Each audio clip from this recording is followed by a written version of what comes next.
шық бөліме думандар. Жұрт қарасын бейнетіңе қайран қап, табиғаттың тұмсашағы там санып, халқында бір жадырасын жайраңда. Кел наурызым, самалыңмен еркелет, қырға шығар жамағатты жетелет. Бала біткен, жүр көймәс мейрам, наурыз келген, көктем келген екен деп.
Boynundan çıkan köktemге күннен түннің теңелуіне табиғаттың бүкіл жаңағы жан жануардың жаңаруына пайда болған.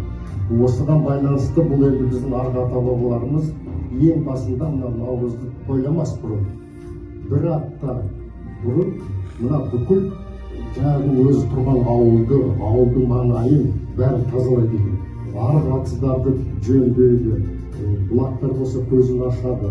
Адам өзі рухани тазалану керек. Бұл басқа мейрамдарда жоқ.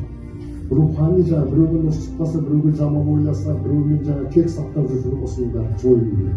Қыс бойы жаңағы көшпенді аттан сол қыстың қытымы қыстан шыққаннан кейін бір-бірімен араласып көріседі, содан кейін кісілерден бата алады. Наурыздың бір ерекшелігі сол үлкен атаққа неден бата алсаң, сол өмір сүріп сол өзі бақытты болады дейді.